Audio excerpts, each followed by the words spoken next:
With this new agreement, Amplat's lowest paid employees will receive an annual basic increase of 7.5% or 1,150 in year 1, increasing to 7.5% or 1,500 by year 5. Supervisor level employees will see basic salary increases of 6% in years 1 to 3 and 6.5% in years 4 and 5.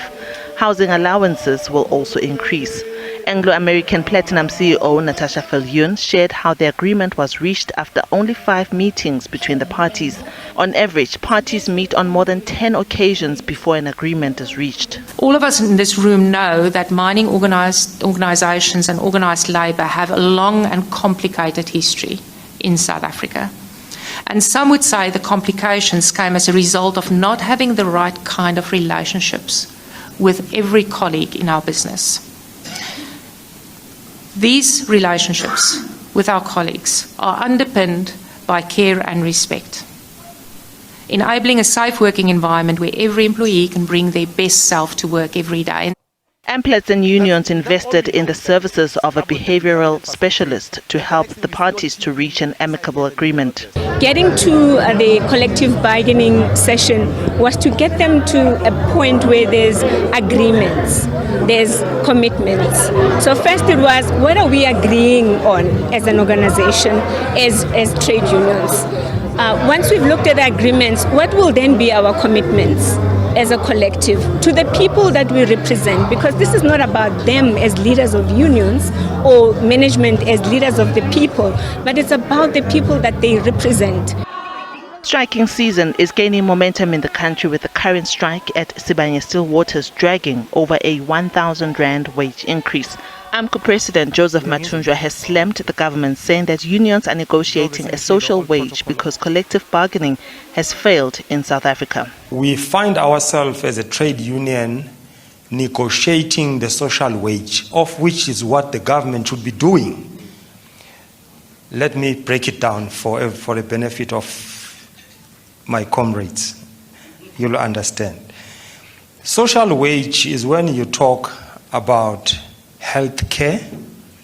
So if the government was doing their work, wouldn't be putting the demand of medical aid. That's one. 2, social wage, we talk about transport, bulk infrastructure in terms of transport.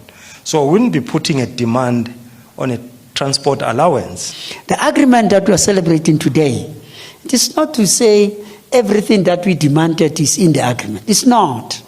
But because at some point we need to agree. Whether we have all our things that we demanded, because we demanded 30%, I think so, on wages. We don't have 30%. I would have loved that each and everybody in Anglo, if it's the lowest earner, to be earning 100,000. Is that possible? It's not. One must not look at the agreement in terms of only a percentage of a wage increase. This agreement goes beyond that. It talks about the living conditions of our members. Anglo American Platinum has taken a step forward. Other than other companies, and they have pledged that within the first 12 months of this agreement, we will bring alive a housing bond subsidy scheme or housing rent subsidy scheme. Meanwhile, wage talks between Sibanye-Stillwaters and the unions are currently ongoing at the CCMA, with the hope that an agreement will be reached. Striking workers have been camping outside the union buildings in Pretoria since last week Thursday, demanding that President Cyril Ramaphosa address them. Diabosito, SABC News, Johannesburg.